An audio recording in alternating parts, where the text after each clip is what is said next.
Okay, I want to do a quick review of a fairly new product I found a few weeks ago.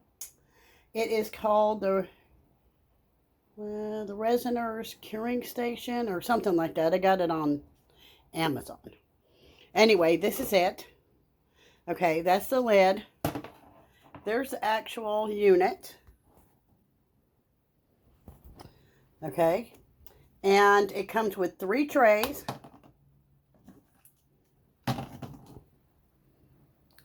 And the unit itself. I, of course, don't usually keep it plugged in all the time.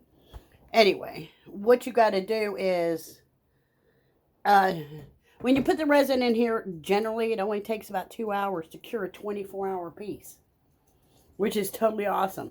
You can't do really big pieces, but I did find out, because the trays are kind of small, see? But they only go on here a certain way. You know, so they fit tightly and do what they're supposed to do with the heat. I think here it's like this. Let's see if that one fits. I think this one goes like this. Yeah, and they got these little notches in the sides here. See that little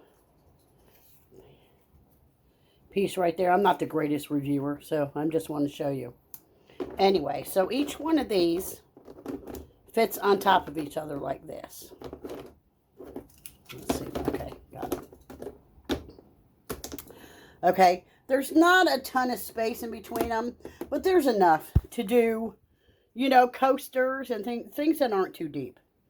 But the only problem that I found with it when I first got it is that, see that circle right there? Well, on the side you need up, it has a lip.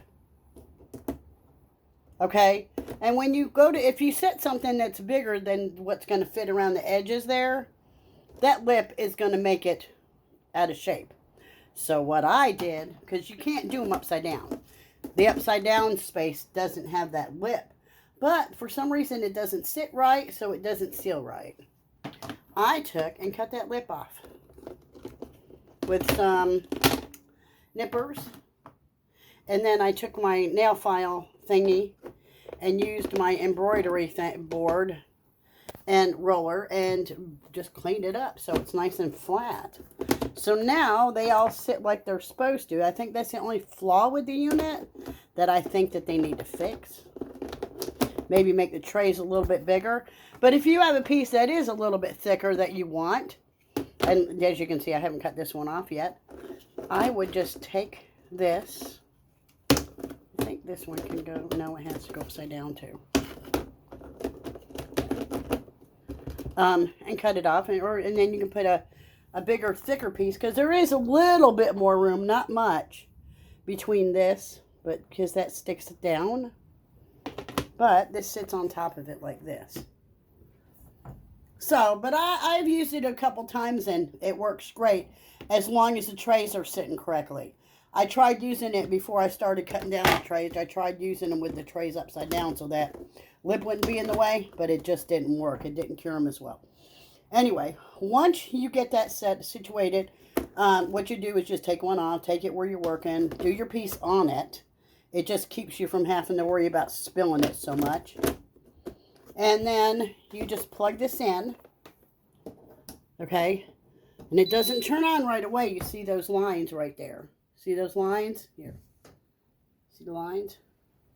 Okay. Now, I always use A1 mode. It just sets it at 95 for 120 minutes, which is perfect for anything. I really don't think you need to use this one at all.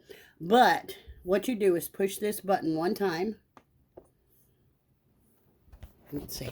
It was tricky to turn on at first because you got to make sure both these dots are at the top. There we go.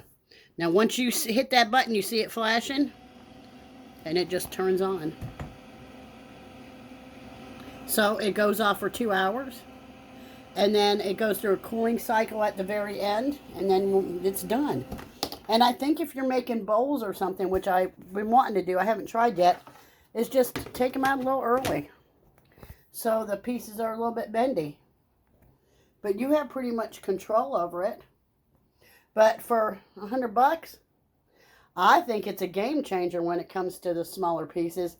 And even some coasters, because right now, the way I've got it sitting flat, I could put 3 good-sized coasters and then a bunch of little pieces in with it. And that works for me, considering I make sun catchers. I don't make anything too big. But try it. I think you'll like it.